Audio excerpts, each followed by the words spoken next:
Assalamualaikum dear students, grade 9 Air Foundation School System Tipo Road campus. Welcome to online classes of Air Foundation School System. Lecture 4 topic है हमारे पास principle of moments, यानी moments का principal को हम understand करेंगे, उसको define करेंगे। अब प्रिंसिपल ऑफ मोमेंट्स में हमारे पास दो पॉइंट्स हैं। फर्स्ट पॉइंट हमारे पास क्या है कि जब भी हम स्पिनर को मूव करेंगे अपने हैंड से, तो या फिर हम उसको क्लॉकवाइज मूव करेंगे या फिर हम उसको एंटी क्लॉकवाइज मूव करेंगे। यहाँ पे जब भी हम उसको क्लॉकवाइज मूव करेंगे तो रूल क्या कहता है, हमारे पास प्रिंसिपल क्या कह रहा है कि जब भी स्पिनर को हम क्लॉकवाइज मूव करेंगे, जो हमारे पास नेट होगा, नेट को हम टाइट कर रहे होंगे, और जब हम स्पिनर को एंटी क्लॉकवाइज मूव करेंगे तो हमारे पास प्रिंसिपल क्या कह रहा है कि हम जो नेट है हम उस नेट को लूज कर रहे होंगे। द टॉर्क और movement of the force so produce is called clockwise movement. अब जब हम उसको क्लॉकवाइज मूव कर रहे हैं, यानी नेट को हम टाइट कर रहे हैं, तो इस सेंस में जो टॉर्क या जो मूवमेंट है उसको हम क्लॉकवाइज मूवमेंट का नाम दे रहे होते हैं। और जब हम उसको एंटी क्लॉकवाइज मूव कर रहे होते हैं, यानी जब हम नेट को लूज कर रहे होते हैं, तो इस सेंस में जो हमारे पास टॉर्क है या जो मूवमेंट है, उस मूवमेंट को हम एंटी क्लॉकवाइज मूवमेंट या एंटी क्लॉकवाइज टॉर्क का नाम दे रहे होते हैं।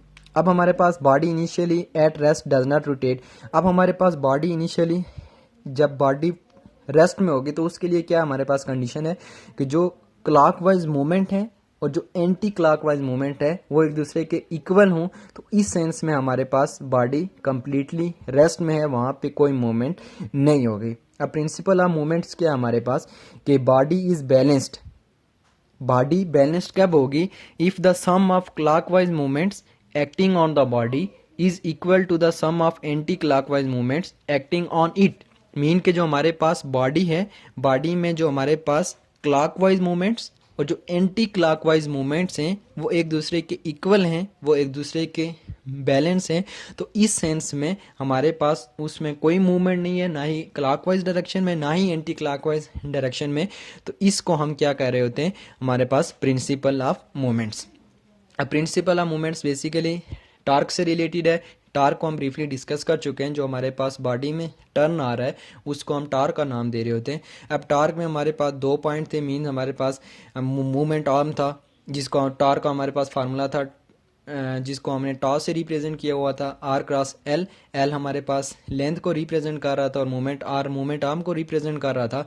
अब उसमें हमारे पास दो ही सेंस हैं, या फिर हमारे पास क्लॉकवाइज मूवमेंट हो सकती है जब भी बॉडी में टॉर्क होगा, या फिर हमारे पास एंटी क्लॉकवाइज मूवमेंट होती है। जब भी क्लॉकवाइज मूवमेंट होगी मीन्स प्रिंसिपल के अकॉर्डिंगली हमारे पास जो भी नेट जिस पे हम स्पिनर क्लॉकवाइज डायरेक्शन में यूज़ करेंगे, तो हम उस नेट को टाइट कर रहे होंगे।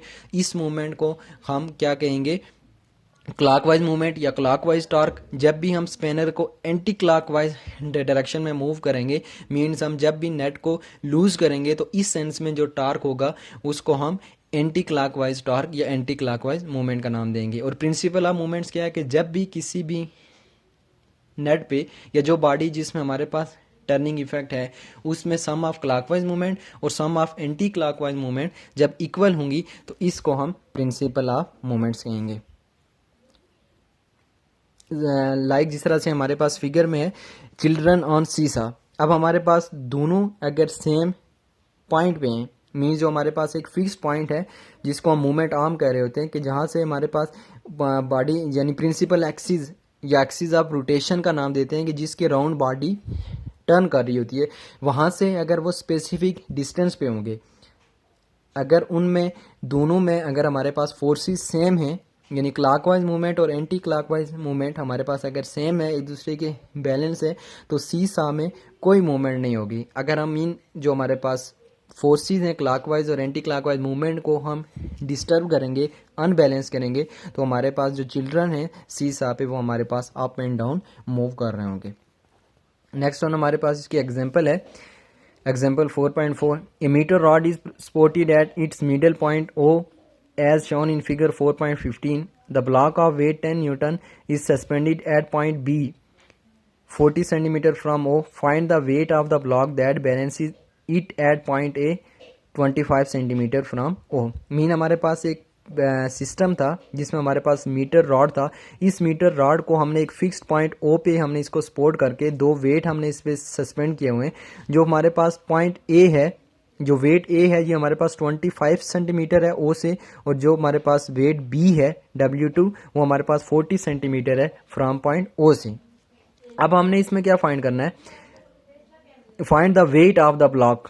हमने वो ब्लॉक का वेट फाइंड करना है जो इस मीटर रॉड को एक स्पेसिफिक पॉइंट पे बैलेंस कर देगा। अब यहाँ पे इनिशियली हमारे पास प्रिंसिपल ऑफ मूवमेंट्स नहीं है, तो जो वेट 1 है, वेट 1 हमारे पास अननोन है जो ए पे है, इसको अननोन करके हमने वेट 2 हमारे पास है। फर्स्ट वन जो हमारे पास ओ से बी तक का जो डिस्टेंस है वो भी हमारे पास मेजर है, ओ से ए तक का जो डिस्टेंस है वो भी हमारे पास मेजर है। तो according to the principle of movements, clockwise movements is equal to anti clockwise movements. हमने फार्मूला लगा दिया। अब हमारे पास जो मूवमेंट्स है W2 की और मूवमेंट्स है W1 की according to principle of movements equal हैं। जो जो वैल्यू हमारे पास नाउन है वो वैल्यू पुट करके जो अननाउन है W1 वो उसकी हमने वैल्यू फाइंड आउट कर ली, which is equal to 16 newton. Next one है हमारे पास सेंटर ऑफ मैस। अब सेंटर ऑफ मैस क्या है हमारे पास, it is observe that the centre of mass of a system moves as if its entire mass is confined at that point. A force applied at such a point in the body does not produce any torque in it. The body moves in the direction of net force F without rotation.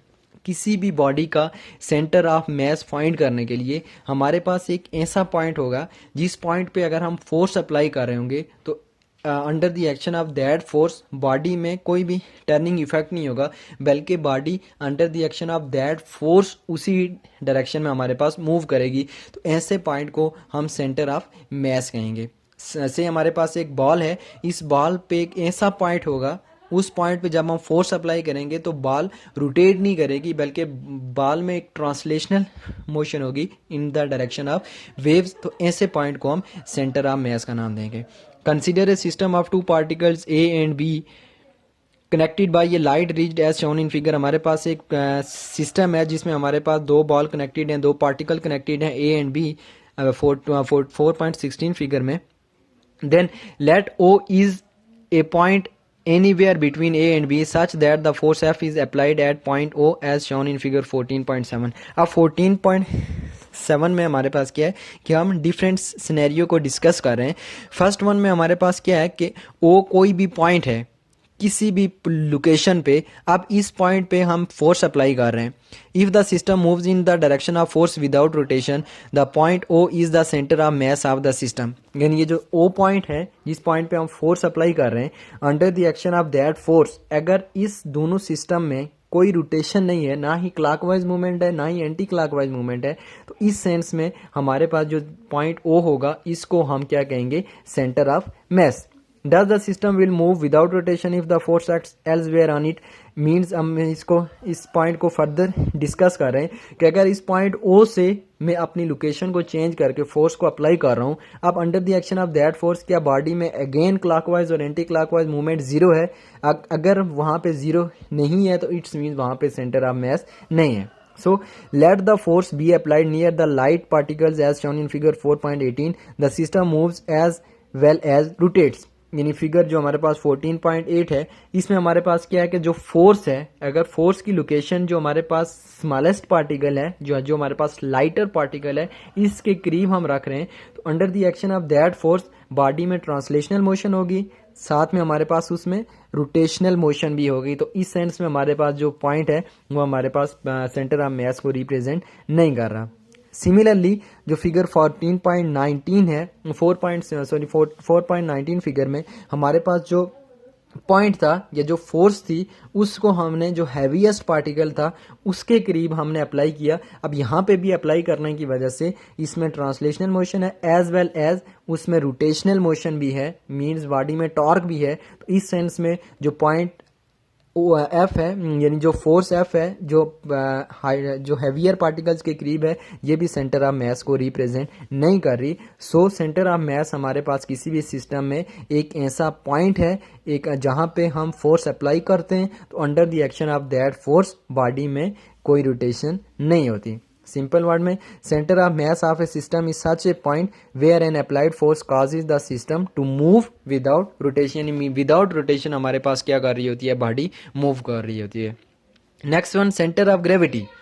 Centre of gravity क्या है हमारे पास, a point where the whole weight of the body appears to act vertically downward is called centre of gravity of a body. Centre of gravity एक ऐसा point है जहां पे body का होल वेट एक्ट कर रहा होता है, मीन्स अपीयर होता है कि हमारे पास हम उसको फील कर रहे होते हैं कि बॉडी के सारे का सारा वेट इस पॉइंट पे एक्ट कर रहा है और under the action of that weight जो हमारे पास अर्थ है उसको अपनी तरफ अट्रैक्ट कर रही है। अब सेंटर ऑफ ग्रेविटी को फाइंड करने के लिए हमारे पास क्या है, हम किस तरह से किसी भी पार्टिकल का सेंटर ऑफ मास फाइंड कर सकते हैं। अगर हमारे पास एक स्पेसिफिक शेप है, लाइक एक स्फेरिकल है, हमारे पास एक रेक्टेंगल है, एक स्क्वायर है, एक ट्राइंगल है, तो उसका जो सेंटर है वो हमारे पास एक उसका सेंटर ऑफ ग्रेविटी को रिप्रेजेंट करेगा। ये वाला रूल तब अप्लाई होगा जब हमारे पास उसकी एक स्पेसिफिक फिगर है। अगर हमारे पास एक स्पेसिफिक फिगर नहीं है तो इस सेंस में हम सेंटर ऑफ ग्रेविटी को किस तरह से फाइंड करेंगे, इस सेंस में हम क्या करेंगे कि जो भी बॉडी है जिसका हम सेंटर ऑफ ग्रेविटी फाइंड करना चाह रहे हैं उस बॉडी में हम डिफरेंट होल्स बना देंगे। अब होल्स बना के हमने एक फिक्स स्पॉट रख के उस बॉडी को थ्रू दैट होल हम उसको सस्पेंड कर देंगे। मीन्स हमने क्या किया है, एक इरेगुलर टाइप की बॉडी ली, उसमें डिफरेंट पॉइंट पे होल कर दिए उसके एजिज के करीब, अब उसको हमने सस्पेंड कर दिया। अब जब फर्स्ट टाइम मैं उसको सस्पेंड कर रहा हूँ, सस्पेंड करने के बाद जहाँ पे भी उसका सेंट्रल पॉइंट बन रहा है उस सेंट्रल पॉइंट पे मैंने एक पेंसिल से एक लाइन लगा दी। यही प्रोसेस मैं रिपीट कर रहा हूँ। फिर मैं वो होल चेंज करके नेक्स्ट होल पे जा रहा हूँ, फिर नेक्स्ट होल पे जा रहा हूँ, फिर नेक्स्ट होल पे जा रहा हूँ। मैं जहाँ पे भी मेरे पास सेंटर ऑफ मास फील हो रहा है मैं वहाँ पे लाइन लगा रहा हूँ। जब मैं ये प्रोसेस 3 to 4 टाइम रिपीट कर रहा हूँ, जब मैंने 3 या 4 लाइन लगा दी उस इरेगुलर बॉडी पे, जहाँ पे 3-4 लाइंस जाके मीट कर रही हैं जिस पॉइंट पे, तो वो पॉइंट उसके सेंटर ऑफ ग्रेविटी को रिप्रेजेंट करेगा। और इरेगुलर बॉडी के सेंस में हमारे पास ज़रूरी नहीं है कि जो हमारे पास सेंटर ऑफ ग्रेविटी है वो उसका सेंटर पॉइंट ही हो। तो सेंटर ऑफ पॉइंट हमारे पास सेंटर ऑफ ग्रेविटी क्या था, हमारे पास एक ऐसा पॉइंट था जहाँ पे वर्टिकली डाउनवर्ड जो हमारे पास सेंटर ऑफ ग्रेविटी है या जो वेट है अपीयर हो रहा है कि इस पॉइंट पे हमारे पास सारे का सारा वेट एक्ट कर रहा होता है डाउनवर्ड। अब जो हमारे पास स्पेसिफिक बॉडी होगी, स्पेसिफिक शेप की बॉडी होगी लाइक सर्कल, तो उस सेंस में जो सेंटर ऑफ ग्रेविटी होगा उसके सेंटर में होगा, और जो इरेगुलर बॉडी होगी तो इरेगुलर बॉडी का सेंटर ऑफ ग्रेविटी फाइंड करने के लिए हमारे पास ये एक्सपेरिमेंट था कि हमने उसमें होल्स बना के सस्पेंड कर दिया।